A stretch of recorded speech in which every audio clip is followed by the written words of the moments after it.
close the gap of communication between the various parties. What are the steps to take to energise a council rather than being seen as a falling inside? We need to believe in ourselves about this town, about this shire, so we can transmit that to the council. Because we want to be a resource to our council. Community members in their first encounter with their local government often feel like they've run into a brick wall and it's impenetrable, and how the hell do they get inside? And I think it's really important that organisations, functions like Strathbogie Voices actually help people understand better how you penetrate a local government.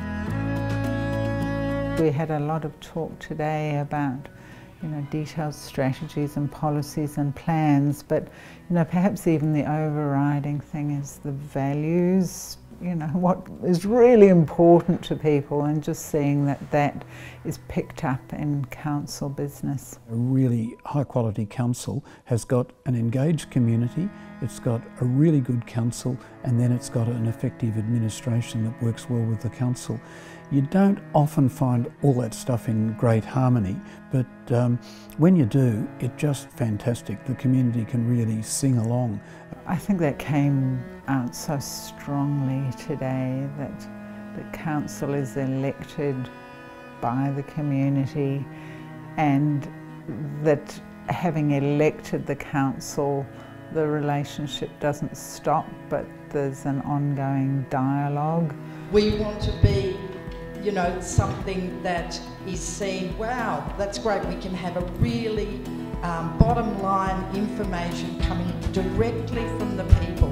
We want total collaboration from the top down, from the bottom up.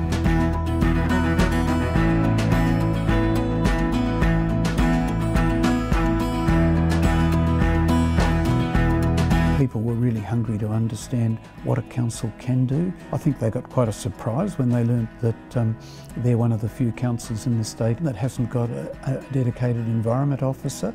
Councils are key environmental players, and I think often communities aren't aware of that, and I suppose one of the things I think is important is to build up community awareness of the role that councils are playing and the roles they can play, and if you don't mind the way they should play. Local governments, in the sense that they're leaders in their community, that they manage resources, they've got a key role to play in assisting people with their emissions reduction if we're going to stay in a safe climate. Pressure to change builds up from the work that groups like Strathbogie Voices are involved in. The world can't afford to not act. It's only beginning now, but a lot of energy will constellate around the Paris talks, and I'm hoping that it will be influential on people seeking election for local government in 2016. We all want better councillors, but how many of us are prepared to stand? Good communities, well engaged with their councils, can really have some fantastic environmental outcomes.